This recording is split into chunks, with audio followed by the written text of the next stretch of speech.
जय हिंद दोस्तों, स्वागत है आपका सम्यक के डिजिटल प्लेटफॉर्म पे। दोस्तों, हर देश की व्यवस्था, हर देश का बजट, उसकी पूरी कहानी इस तरह से दर्शाता है कि उस देश का मंतव्य क्या है, उस देश की आने वाली फ्यूचर स्ट्रेटजी क्या रहेगी और उस देश का इतिहास क्या रहा था। इसी आधार पर हर देश का बजट जारी किया जाता है। आने वाले 10 से 12 दिन के अंदर 1 फरवरी को हमारे देश की जो फाइनेंस मिनिस्टर हैं वो अपने नए बजट के साथ प्रस्तुत होंगे। तो वो नया बजट आने वाले नई आशाओं को, सारी नई आने वाली जो पीढ़ियों के लिए नई उम्मीदें लेकर आएगा। लेकिन जानेंगे आज के इस लेक्चर के अंदर कि यहाँ तक भारत कैसे पहुंचा। यहाँ तक भारत को पहुंचने में जो बजट रहे थे, तकरीबन 10 ऐसे बजट की हम बात करने वाले हैं जिन्होंने भारत के पूरे इस स्ट्रेंथ की बात करी है। भारत के पूरे अभी तक के जितने भी उतार चढ़ाव रहे हैं वो सारी बात हम डिस्कस करेंगे। जो टॉप 10 बजट्स अभी तक भारत ने पेश करे हैं उसके बारे में हम डिस्कस करेंगे वन बाय वन। ये आपके मेंस के पर्सपेक्टिव के लिए बहुत जरूरी रहने वाला है बिकॉज ये पूरी तरह से एनालिटिकल बेसिस पर होगा। तो let's get started with the topic now. जैसा कि हम सभी को पता है कि बजट आने वाला है, हालांकि इस पर मैं एक अलग से क्लास लेकर आऊंगा। जब बजट आएगा तो उसमें जो मूल कुछ ऐसी बातें होंगी जो इकोनॉमिक्स के आधार पर और मेंस के आधार पर बहुत जरूरी होंगी, तो उनको मैं डेफिनेटली आपके सामने लेकर आऊंगा। लेकिन उससे पहले हम इसके एक टाइमलाइन को पढ़ लेते हैं कि अभी तक जो हमारा देश है यहां तक किस स्थिति में पहुंचा, कैसे पहुंचा, और जो 10 अच्छे खासे जो बजट थे वो किस तरह से देश की जो इकोनॉमिक अर्थव्यवस्था की जो बढ़ोतरी है उसके अंदर अपना रोल निभाया। नाउ नंबर 1, जो पहला बजट था वो 1947 के अंदर आया था। अभी तक देश के पास संविधान भी नहीं था। देश की स्थिति ऐसी थी कि यहां पर हमको ये भी नहीं पता था कि जब पार्टीशन हुआ था उस समय कई लोगों को ये तक पता नहीं था कि वो भारत में खड़े हैं या पाकिस्तान में खड़े हैं। भारत की स्थिति बहुत ज्यादा दुर्गति की थी। यहां पर हमको ये नहीं पता था कि हमको किन से खतरा है और कौन हमारे दोस्त हैं। तो पहली जो जिम्मेदारी थी उस सरकार की, उस बजट की पहली जिम्मेदारी इस आधार पे थी कि हमको हमारी सोवेरेंटी को बचाना है। हमारी जो संप्रभुता है, हमारी जो सिक्योरिटी है, हमारा जो सिक्योरिटी वाला जो इशू है, इसको हमको ध्यान रखना है, भले ही इसके लिए थोड़ा नुकसान अभी हमको उठाना पड़े। तो पहला बजट, जाहिर सी बात है, जब आपका नया घर बनता है तो आप उसके अंदर सबसे पहले दरवाजे लगवाते हो। क्यों? क्योंकि वो सिक्योर करना, उसको सेव करना सबसे जरूरी होता है। ऐसा ही कुछ हमारे बजट के अंदर देखा गया था। तो पहला बजट पेश किया गया था आर.के.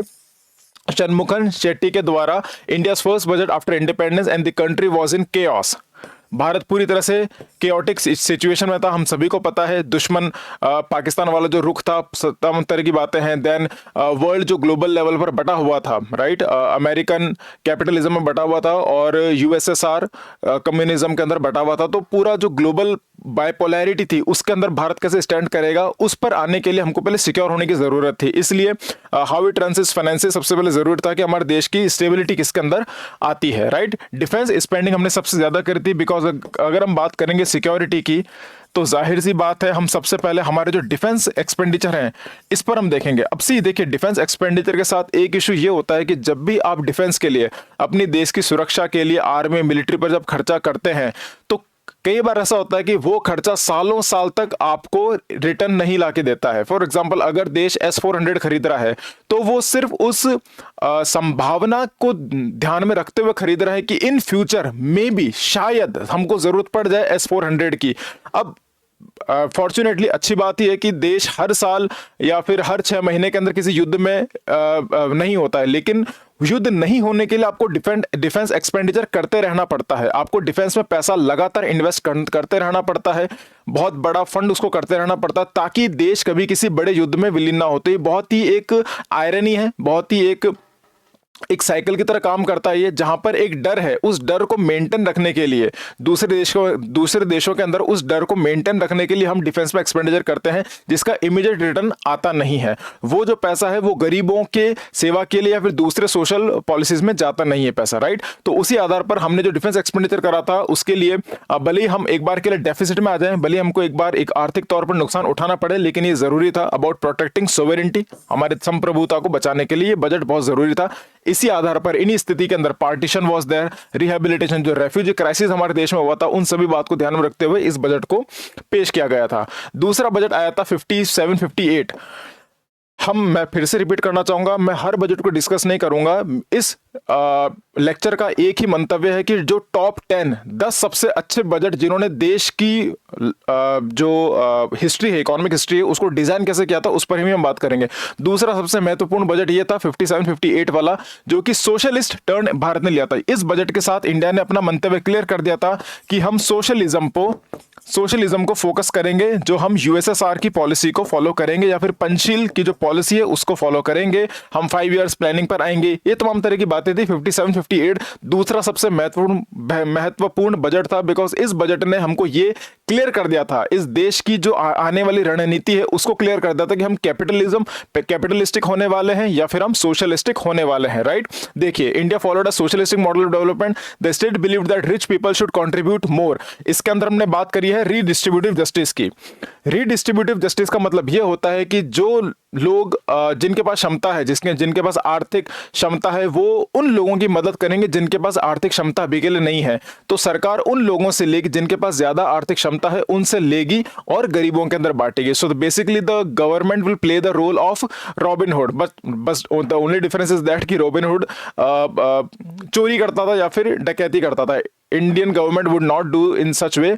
इंडियन गवर्नमेंट ने अमीरों से पैसा लिया और गरीबों में बांटना शुरू करा, उसे ही सोशलिज्म कहा जाता है। फॉर एग्जांपल, अगर कोई देश है उसके अंदर सभी लोग, सबका साथ सबका विकास की जो बात है, जो नारा है, वो बेसिकली इसी बजट से शुरू हो गया था, right. Now the government said those who have more must help those who have less. जिनके पास कम है उनको देना है, किनको? जिनके पास ज्यादा है उन लोगों को, राइट। चलिए, सो ये it reflected the Nehruvian planning and 5 year plan. ये बात करी मैंने Panchsheel, right, and 5 year plan भी इसी के साथ ही आया था। It was difficult to implement and manage. जाहिर सी बात है ये बहुत ही डिफिकल्ट होगा और it will be very difficult to manage. Landlord, zamindar, है ना, जो लैंड के, जो जमीन को लेके जितने भी कानून आए थे, पहले जमींदार वाला जो सिस्टम चलता था, लैंडलॉर्ड सिस्टम चलता था, सारी जमीनों पे जो सीलिंग, लैंड सीलिंग करी थी, वो तमाम तरह की बातें इसी बजट के अंदर दर्शाई जाती है, राइट। नाउ तीसरा सबसे महत्वपूर्ण बजट ऐसा माना जाता है कि it was the budget in year 1973-74। उस समय मिसेस इंदिरा गांधी जी देश की प्रधानमंत्री थी और उनका जो बजट था उसे ब्लैक बजट के नाम से जाना जाता है। अब ये ब्लैक बजट के नाम से हमको कंफ्यूज नहीं करना है कि सबसे वाहियात बजट था, हमको इस तरह की बात नहीं सोचनी है। Basically black budget was the most important budget that we ever could have. अगर ये बजट नहीं होता तो शायद भारत को अपनी जो हकीकत है वो सामने नहीं होती। कई बार क्या होता है कि जब हम किसी एग्जाम की तैयारी कर रहे हैं तो कई बार हम हमारी रियलिटी को नजरअंदाज कर देते हैं। हम सिर्फ एक तसल्ली में रहना पसंद करते हैं कि हमको पता है कि हम इतनी बार इसको रिवीजन कर रहे हैं, इतनी बार हमने एक टॉपिक को पढ़ लिया है, तो हमारी तैयारी अच्छी ही चल रही होगी। ऐसी ही कुछ स्थिति उस समय इन भारत की थी। भारत की जो अर्थव्यवस्था थी, कई बजटों के अंदर ऐसा देखा गया था कि हम भारत की अर्थव्यवस्था को बहुत ही ऊपर नजर से देख रहे हैं, उसकी गहराई पर नहीं जा रहे हैं, तह तक नहीं जा रहे हैं। इस बजट ने वो काम किया था और this budget was absolutely blunt. इस बजट ने किसी तरह का हमको झूठी तसल्ली में नहीं रखा। It did not keep under false satisfaction. और जितना भी डेफिसिट है, जितना भी नुकसान है, जितना भी घाटा हमको हो रहा है, उसको खुलेआम प्रॉपर तरीके से पब्लिक में डिस्क्लोज कर देता है। इसलिए इस वजह से इसको ब्लैक बजट भी कहा जाता है, राइट। इसमें क्या है, because at the time the world was going through oil crisis. जो अरामको क्राइसिस चल रहा था, जो कि ईरान इराक के अंदर, मिडिल ईस्ट के अंदर बहुत जबरदस्त तरीका क्राइसिस चल रहा था 73-74 के अंदर। 72 के अंदर भी काफी India just came out from the war. 72 का जो 71 का वॉर था, भारत भी उससे जस्ट अभी बाहर आया ही था। बहुत बड़ा फैमिन भी इस दौरान देखा गया था, राइट। काफी हजारों में लोग मारे गए थे बिकॉज 2-3 साल का एक त्रिकाल पड़ा था और उस अकाल के अंदर काफी मृत्यु हुई थी। किसान और जवान सभी लोग बुरी तरह से ग्रसित थे। इन्फ्लेशन बहुत जबरदस्त था, अनएम्प्लॉयमेंट बहुत ज्यादा था, right. What did the budget show? Huge fiscal deficit. Budget ने यह दिखाया कि भारत एज अ नेशन आर्थिक तौर पर बहुत ज्यादा नुकसान उठा रहा है। भारत की अर्निंग बहुत कम है लेकिन नुकसान बहुत ज्यादा हो रहा है। एक्सपेंशन ऑफ सब्सिडीज बहुत ज्यादा देनी पड़ रही थी। Why? Because of the politicisation also. जाहिर सी बात है, इंडिया जब से आजाद हुआ, because as I told you yesterday, democracy is a game of numbers. तो यहां पर आप जितने लोगों को खुश करेंगे उतने ही नंबर्स में आपको वोट मिलेंगे। तो अनफॉर्चुनेटली हर देश की तरह भारत के अंदर भी we have always seen politicisation of subsidies. तो सब्सिडीज को ज्यादा परोसा गया था लेकिन इनकम बहुत कम थी और हम अभी युद्ध से बाहर आए थे। कंटिन्यूड बैंक नेशनलाइजेशन, ठीक है। काफी सारे जो बैंक्स थे उनको स्टेट ने ओन करना शुरू कर दिया था। था, अब वो प्राइवेट नहीं रह गए थे, उनको स्टेट ने अपने लेवल पर नेशनलाइज करना शुरू कर दिया। तो जाहिर सी बात है अब वो प्रॉफिट ओरिएंटेड नहीं रहे, because whenever state owns any particular bank, it is only for the social welfare, समाज की सर्विस के लिए, समाज के भले के लिए हम बैंक उसमें काम करते हैं। तो वो प्रॉफिट जो परसेंटेज होता है वो भी डेफिनेटली कम होगा, राइट। अब जब ये सारी चीजें कम होगी तो जाहिर सी बात है डेफिसिट बहुत ज्यादा होगा, because it openly showed how bad the financial situation. इस बजट ने बहुत ही खुलेआम पर दुनिया को बता दिया था कि बहुत बुरी स्थिति में भारत है। देखिए, इसमें छोटी सी बात समझने की ये है, जब भी कोई सरकार बजट लेकर आती है या जब भी कोई ऐसी स्थिति होती है जब देश बहुत बड़े क्राइसिस से गुजर रहा होता है, तो उस वक्त वहां की जो सरकार है वो कोशिश करती है कि वहां के जो लोग हैं वो पैनिक ना करें। वो कई बार सच बताते नहीं है, लेकिन हाँ झूठ को थोड़ा सा दबा देते हैं, कई बार ये चीज भी होती है, राइट, ताकि लोग पैनिक में ना आए, भले ही देश की स्थिति कितनी खराब हो। ये बिल्कुल उसी तरह की बात है कि अगर हम हमारे घरों में हैं और हमारे घर के अंदर बहुत बुरी स्थिति है, या लेट्स से कि हमारे फादर साहब की जॉब नहीं रही है या उनको जॉब से सस्पेंड कर दिया गया है, ऐसी स्थिति के अंदर कभी भी घर के बड़े अपने बच्चों को क्लियर स्थिति नहीं बताते, ताकि बच्चों के अंदर वो पैनिक ना आए, बच्चों के अंदर वो डर ना आए। लेकिन ये स्थिति यहां पर ऐसी थी कि जो पूरी हकीकत थी वो जनता के सामने कर दी थी, इसलिए काफी लोगों के अंदर डर, एंग्जाइटी चीजें आ गई थी, and that's why it was known as the black budget.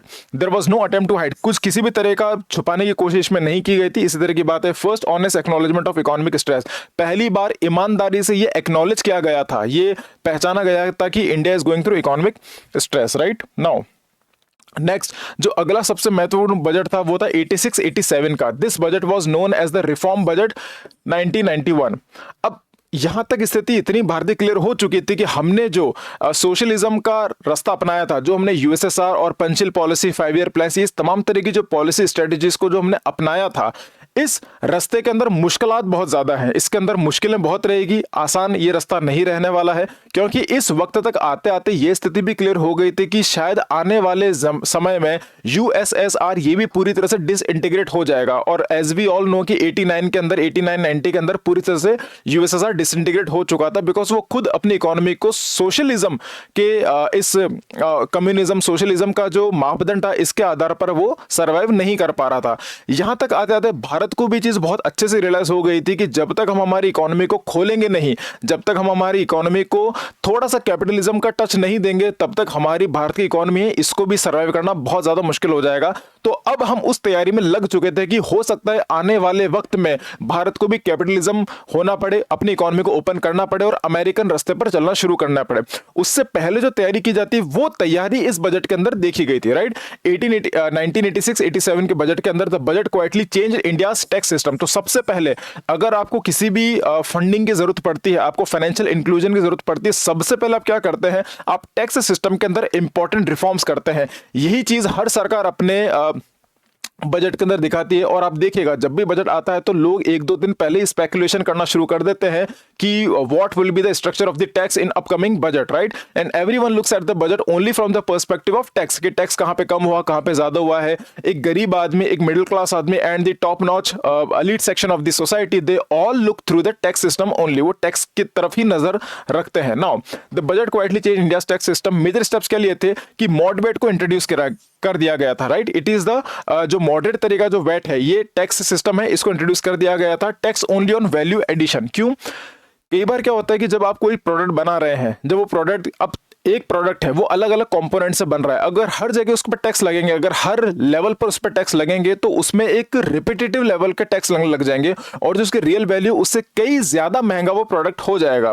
For example अगर एक फोन बना है, उसमें चिप लगती है, उसमें बैटरी लगती है, उसके अंदर अलग अलग तरह के सॉफ्टवेयर लगते हैं, अगर हर कंपोनेंट पे टैक्स लगा देंगे तो ओवरऑल जो फोन का जो पूरा प्राइस है वो 400 टाइम्स ज्यादा हो जाएगा। और इसी वजह से यहाँ पे इन्वेस्टमेंट कम आएंगे, लोग इन्वेस्ट कम करेंगे, इंडस्ट्रीज कम आएंगी, लोग कम परचेस करेंगे।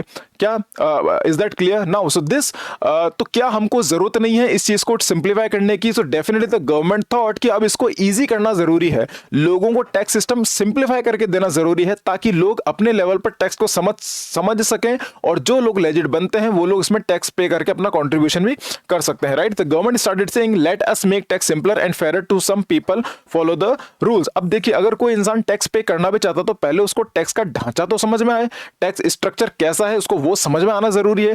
इसी बात को ध्यान में रखते हुए इस बजट को यहाँ पे लाया गया था, बिकॉज हम प्लानिंग किसके कर रहे हैं, 1991 की प्लानिंग कर रहे हैं, और इसको इंट्रोड्यूस किया गया था वीपी सिंह के द्वारा, right. Long term fiscal policy announce कर दी गई थी। Long term fiscal policy always comes from the government perspective. सरकार क्या क्या करेगी, है ना, जिसमें स्कीम्स हो गई, है ना, जिसमें कई तरह के प्रोग्राम्स होते हैं, वेलफेयर प्रोग्राम्स होते हैं, राइट, कई तरह के इनिशिएटिव्स होते हैं सरकार के द्वारा लिए गए, वो तमाम तरह की बातें फिस्कल पॉलिसी के अंदर आती है। क्रैकडाउन ऑन टैक्स इवेजन, ताकि जो लोग भी टैक्स नहीं दे रहे हैं या फिर टैक्स की जो चोरी कर रहे हैं, टैक्स की चोरी करने के दो मूल कारण हो सकते हैं, या तो पहला कि टैक्स बहुत ज्यादा है, या फिर दूसरा कि टैक्स का ढांचा बहुत कॉम्प्लिकेटेड है, बहुत ही पेचीदगी तरीके से टैक्स का पूरा स्ट्रक्चर है। ये इन दो मेजर रीजंस की वजह से टैक्स इवेजन बहुत ज्यादा होता है, और यही इसी शिकायत को कम करने का काम इस बजट ने कोशिश की थी, right, to improve transparency and preparing ground for the 1991 reforms. चलिए, Now, the next most important budget was 1991-92 का, जिसके अंदर definitely finance minister was Manmohan Singh ji, right. PV Narasimha Rao उस समय प्रधानमंत्री थे।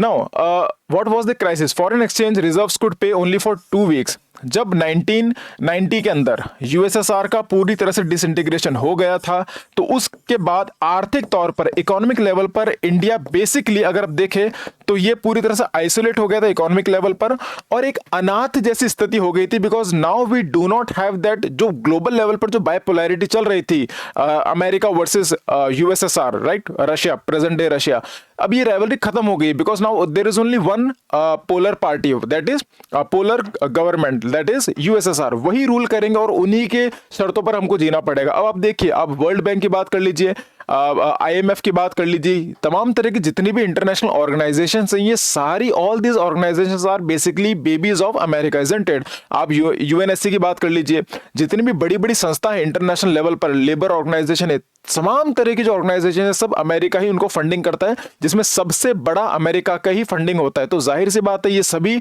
अमेरिका की शर्तों पे काम करते हैं। अब ऐसी स्थिति के अंदर, अब now there are various layers, कई तरह के फैक्टर थे जिसकी वजह से इंडिया इस स्थिति में आ गया था, but eventually India realised this thing कि now we are in a position to open our economy. हमको हमारी इकोनॉमी को खोलना ही पड़ेगा, बाहर के लोगों को इन्वाइट करना ही पड़ेगा, फॉरेन इन्वेस्टर्स को इन्वाइट करना ही पड़ेगा, and this will be the biggest challenge for the domestic producers of India, isn't it, right. यही चीज यहाँ पे देखने को मिली थी, और ऐसी स्थिति में देखने को मिला था कि भारत के पास अब इतना ही पैसा बच गया था कि हम 2 हफ्ते तक ही हमारी इकोनॉमी को सर्वाइव कर सकते थे। सिर्फ 2 हफ्ते तक हमारे पास इतना ही पैसा रह गया था, if we do not open the economy. उसके बाद हमारे जो देश के फाइनेंस मिनिस्टर और जो प्रधानमंत्री साहब थे, ये सभी लोग आईएमएफ गए, वहां जाके उन्होंने उनकी शर्तों पे शर्तों को माना, अमेरिका की जो, या उनकी जो भी शर्तें थी कैपिटलिज्म की, उन सभी शर्तों को माना, और इवेंचुअली वहां से हमको एक अच्छा लोन मिला। और उसके बाद it was only on the condition, अगर हम हमारी इकोनॉमी को खोलते हैं पूरी तरह से, right. So rupee was devalued, import duties reduce, import duties को रिड्यूस किया गया था ताकि फॉरेन इन्वेस्टमेंट आना शुरू हो जाए। लाइसेंस राज को पूरी तरह से खत्म कर दिया गया था। इसमें मिनिमम गवर्नमेंट की बात की गई थी कि सरकार अब इसमें कम से कम हस्तक्षेप करेगी, the government will interfere the least and let the foreign investors come in, and जितना ज्यादा हो सके निवेश करने की कोशिश की जाएगी। फॉरेन इन्वेस्टमेंट इसमें बहुत ज्यादा अलाउ किया गया था। India shifted from closed economy to open economy, as I told you earlier. Beginning of liberalization, privatization and globalization. इसको LPG पॉलिसी के नाम से भी जाना जाता है, liberalisation, privatisation and globalisation, right. और इसको न्यू इकोनॉमिक पॉलिसी के नाम से भी जाना जाता है, क्योंकि अब पहले हम क्लोज थे, अब हम ओपन हो गए, तो न्यू इकोनॉमिक पॉलिसी के नाम से भी इसको जाना जाता है। So India decided to change its entire economic model. अब हम पूरी तरह से नए सिलेबस की तैयारी करेंगे। सिलेबस चेंज हो चुका है, नया सिलेबस आ गया देश के अंदर, आर्थिक सिलेबस नया आ गया, तो जाहिर सी बात है अब जो बजट आएंगे उन बजट के अंदर नए नए तरह के पर्सपेक्टिव की बात की जाएगी। So that is why this budget was the major turning point in the Indian economic history. Next budget जो सबसे इंपॉर्टेंट बजट कंसिडर करा जाता है, दैट इज बजट 1997-98। इस वक्त देश के फाइनेंस मिनिस्टर थे पी चिदम्बरम साहब, right. And he considered this particular budget as the dream budget, right. ये सपना था कि ये तो सपना है लोगों का। एंड व्हाट वाज, उसके अंदर क्या क्या था जो हम लोगों को सपना एज अ ड्रीम बजट इसको कंसिडर किया गया है, बिकॉज इन्होंने बेसिकली क्या कहा था, आई टोल्ड यू, टैक्स जितना ज्यादा होता है, राइट, उतना ही कम लोग कंप्लायंस से करते हैं। कंप्लायंस बहुत कम होता है। What do I mean by this? अगर टैक्स बहुत ज्यादा होगा तो जाहिर सी बात है लोग उससे इवेड करना ज्यादा चाहेंगे। टैक्स अगर ज्यादा होगा तो लोग कम पे करेंगे, उससे चोरी करना ज्यादा चाहेंगे। लेकिन अगर मैं बहुत टैक्स को कम कर दूं, टैक्स को छोटा कर दूं, तो जाहिर सी बात लोग बोलेंगे यार इतना रिस्क क्यों उठाना, जब टैक्स कम हो चुका है तो थोड़ा सा टैक्स है पे कर देंगे और आराम से तसल्ली की जिंदगी जिएंगे, इजंट इट? राइट। सो इसलिए टैक्स कम कर दिया गया ताकि लोग जितने ज्यादा हो सके इसमें इन्वॉल्व हो सकें। तो इसके अंदर टैक्स बहुत कम कर दिया गया था। पहले इसका टैक्स 40% था, जो इंडिविजुअल टैक्स था वो 40% था, अब इसको घटाकर 30% कर दिया गया था। इनकम टैक्स काफी हद तक कम हो गया था and it was the biggest relief. Second, corporate tax cut कर दिया गया था। कॉर्पोरेट टैक्स बहुत जरूरी, हर चीज को, प्रोडक्ट को जो सबसे कहते हैं ना इंपोर्ट एक्सपोर्ट को जो इंपैक्ट डालता है वो, दैट इज कॉर्पोरेट टैक्स बहुत बड़ा रोल इसमें प्ले करता है, उसको कम कर दिया गया था। That was the biggest incentive, बहुत बड़ा एक ल्यूक्रेटिव था for the investors, foreign investors. Voluntary disclosure scheme, Why is important? Boosted investor confidence, जितने भी निवेशक थे उन सभी का जो कॉन्फिडेंस था उसको बूस्ट कर दिया गया था, बिकॉज अब उनको ये बात का विश्वास हो गया था कि सरकार अब सच में चाहती है कि फॉरेन इन्वेस्टमेंट आए, फॉरेन कंपनीज देश में आके निवेश करें। एक्सपेंडेड टैक्स बेस को बढ़ा दिया गया था। टैक्स बेस क्या होता है? बेसिकली कितने लोग, कितने परसेंटेज के लोग टैक्स दे रहे हैं, ये बेस बढ़ गया था। और ये बहुत इंपॉर्टेंट बात है, बिकॉज टैक्स बेस जितना ज्यादा होगा उतना ही ज्यादा रेवेन्यू सरकार को मिलेगा। Shifted focus from fear to trust, पहले लोग टैक्स से डरते थे या फिर सरकार से डरते थे, लेकिन अब इसने एक नए तरह का विश्वास पैदा कर दिया था कि अगर हम सरकार को टैक्स देंगे तो बदले में सरकार हमारे लिए सच में काम करेगी। अगर मैं अपनी जेब से 20 रुपए निकाल के दूंगा तो मुझे अच्छी रोड मिलेगी, अच्छा कनेक्शन मिलेगा, अच्छा साफ पानी मिलेगा, तमाम तरह की बातें इसमें आ गई थी। तो that is why this budget was considered as the dream budget that actually shifted the focus from fear to trust। विश्वास के आधार पर अब इसको टैक्स के ढांचे को बनाया गया था। इंस्टेड ऑफ फोर्सिंग पीपल, लोगों को फोर्स नहीं करेंगे, लेकिन उनके लिए टैक्स इतना आसान कर देंगे कि लोग अपने मन से खुशी से voluntarily they will give taxes, right. Next budget जो सबसे इंपॉर्टेंट कंसीडर किया जाता है वो है 2000 से 2001 वाला, जो उस साल का जो बजट था, that is known as the IT revolution. Okay, IT revolution, information technology. उस समय देश के अंदर अटल बिहारी वाजपेयी साहब देश के प्रधानमंत्री थे and the finance minister was Yashwant Singh. What did the budget do? अब इस बजट ने क्या करा? Zero customs duty on computers, right. Computers, IT revolution लाने के लिए कंप्यूटर ही करेगा ना। Computer is the most important component for the IT revolution in any nation, right. So zero custom duty को खत्म ही कर दिया पूरी तरह से, ताकि जितने हो सके लोग इसको इन्वेस्ट कर सके, इसको खरीद सके, इसको कंज्यूम कर सके। बिकॉज आने वाले वक्त में सरकार ने यहाँ पर एक चीज समझ ली थी, रियलाइज कर ली थी कि आने वाले वक्त में कंप्यूटर ही है जो देश की इकोनॉमी को डिजाइन करेगा। और यही बात बिल्कुल हकीकत है। पिछले 25 से 26 सालों के अंदर हमने यही देखा है कि हर देश की हर इकोनॉमी, हर इंडस्ट्री पूरी तरह से आईटी पर निर्भर हो चुकी है और कंप्यूटर्स की वजह से ही चल रही है। If I am recording this lecture in front of you, if there is a company running, if there is a government running, अगर कोई सरकार भी चल रही है तो बिना कंप्यूटर के it is impossible to run any particular system, right. Tax exemption for IT export, IT export के लिए टैक्स एग्जाम कर दिया गया था। इसमें ई कॉमर्स को एनकरेज किया गया था, राइट। जो इकोनॉमिक कॉमर्स है, इसको इंटरनेट भी कहते हैं, ई कॉमर्स भी कहते हैं, ये तमाम तरह के इसको एनकरेज किया गया था। इस तरह की जितनी भी इंडस्ट्रीज थी उन सभी को प्रमोट करने की इसमें कोशिश की गई थी इस बजट के अंदर, because it has triggered India's IT boom.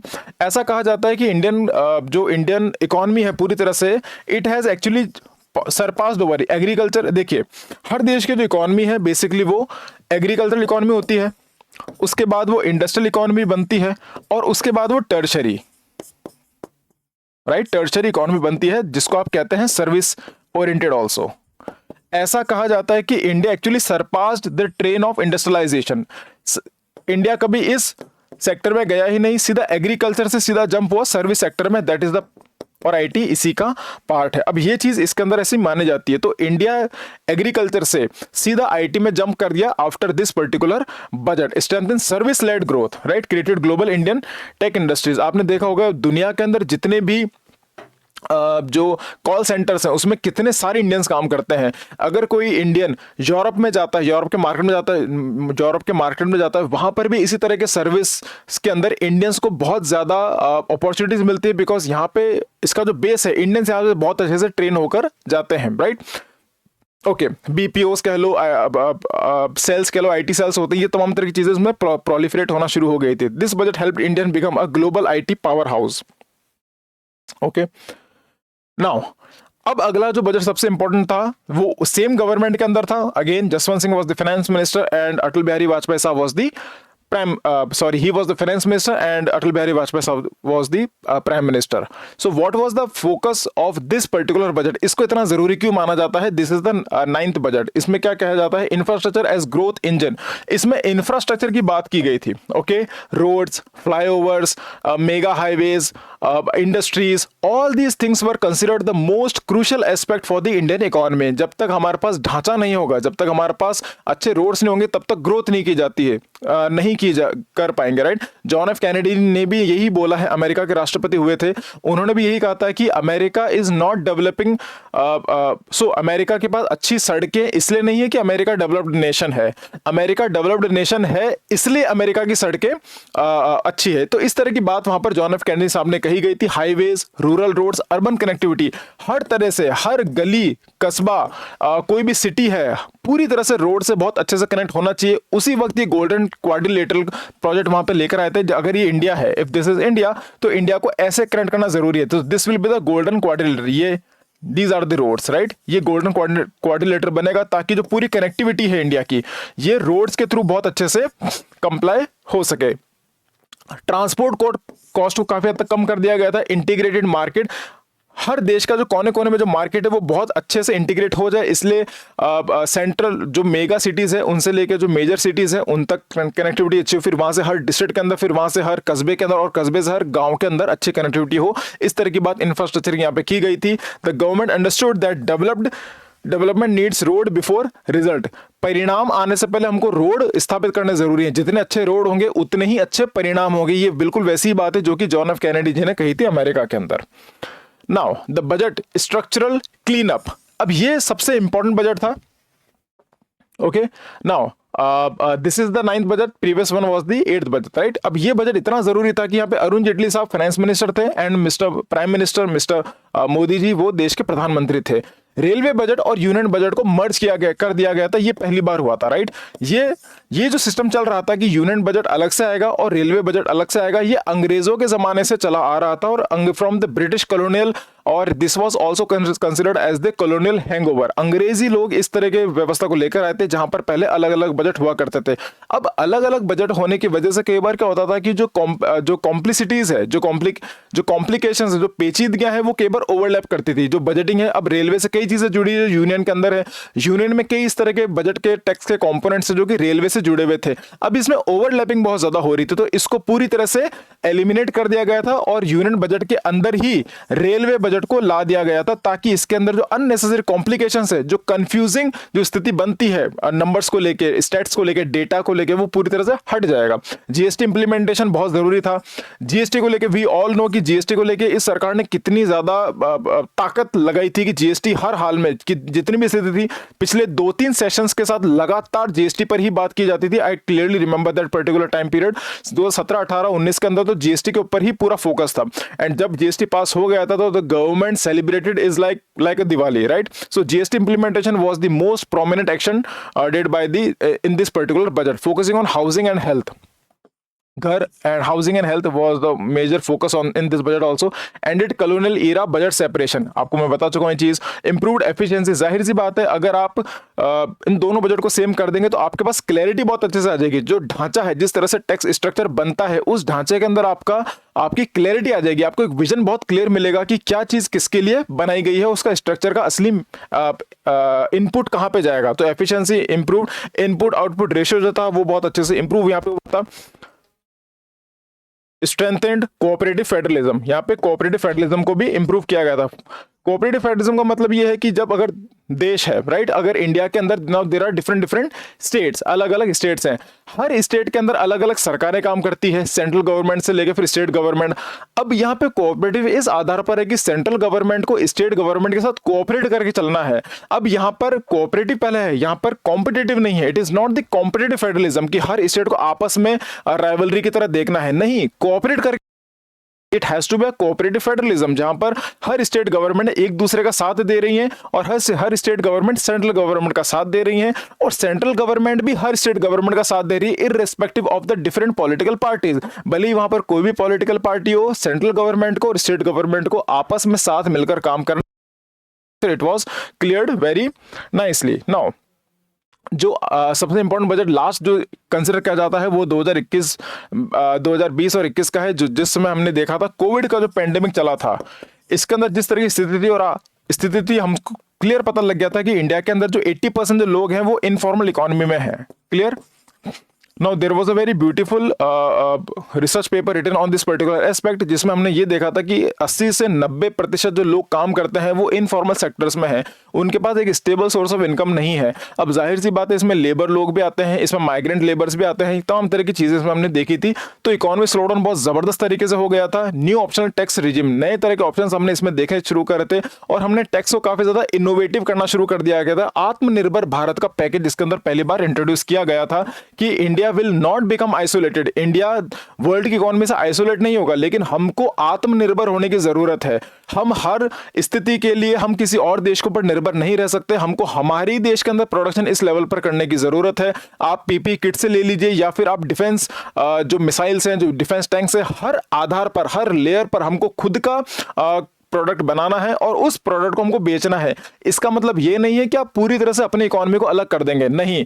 आप चाइना से भी मदद लेंगे, आप अमेरिका से मदद लेंगे, आप जितने भी देश हैं उन सबसे मदद लेंगे, लेकिन लगातार कोशिश भी करते जाएंगे कि हम हमारे ही लेवल पर आत्मनिर्भर होने की कोशिश करें, जितना ज्यादा संभव हो उतना। Right. So support of MSMEs, right, medium small micro small medium जो एंटरप्रेन्योर्स होते हैं, जो कि 5 लाख का बिजनेस करते हैं, कुछ लोग 10 लाख के टर्नओवर का बिजनेस करते हैं, 50 लाख, 1 करोड़। तो ये अलग अलग पायदान पर, अलग अलग लेवल्स पर जितने भी बिजनेस होते हैं, जितनी भी ऑर्गेनाइजेशंस, इंडस्ट्रीज काम करती हैं, उन सभी आधार पर जितने भी वल्नरेबल सेक्शंस है उनको एम्पावर करने का काम किया गया। अगर ये एम्पावर होंगे तो ही देश आत्मनिर्भर की तरफ बढ़ेगा। Fiscal policy used to absorb shock, as I told you, fiscal policy के अंदर आता है गवर्नमेंट इंटरवेंशन इसमें आता है, और सरकार ने पूरी तरह से ऐसी स्कीम्स, ऐसी पॉलिसीज, ऐसे इनिशिएटिव्स लेकर आए थे जिससे जो वल्नरेबल जो लोग जो सेक्शंस था उसको सपोर्ट किया जाए, और जो शॉक किसका, कोविड-19 का जो शॉक था उसको पूरी तरह से एब्जॉर्ब करने का काम इस बजट के अंदर किया गया था। सो इस बजट ने जो इंडियन पॉपुलेशन है उसको काफी हद तक बैलेंस करने का, काफी हद तक उनको सेफ रखने का काम किया गया था। इसलिए this budget is also known as very prominent, because इसी बजट की वजह से हमको आत्मनिर्भर का सपना देखने को मिला, हमको ये इनिशिएटिव मिला, हमको एक इंसेंटिव मिला कि इस देश को भी आत्मनिर्भर होने की जरूरत है, सुई की नोक से लेके मिसाइल्स बनाने तक के लिए। चलिए, इन सिंपल वर्ड्स अगर हम देखें तो budget acted as a shield to protect the economy during crisis. Alright, अगर मैं पूरे इस लेक्चर को अगर समराइज करूं तो this is the summary of the entire lecture. These are the numbers of budget, these are the 10 most important budget that I have just discussed with you right now. These were the themes जो major वो था, major जो initiatives थे। तो पहले हमने fiscal foundation बनाया जिसके अंदर हमने डिफेंस की बात करी थी, हम सिक्योरिटी सोवरेनिटी की बात कर रहे थे, फिर वेल्थ टैक्स जिसमें हमने सोशलिज्म की बात करी थी, ऑयल शॉक जिसके अंदर हमने जो डेफिसिट को रियलिज्म करा था। राइट, ऑयल शॉक से मतलब इसको हमने ब्लैक बजट के नाम से जाना था। Right, if you remember, Indira Gandhi ji इसको पेश किया था, जहां पे हमने पूरी तरह से स्थिति क्लियर कर दी थी कि देश कितना घाटे में है।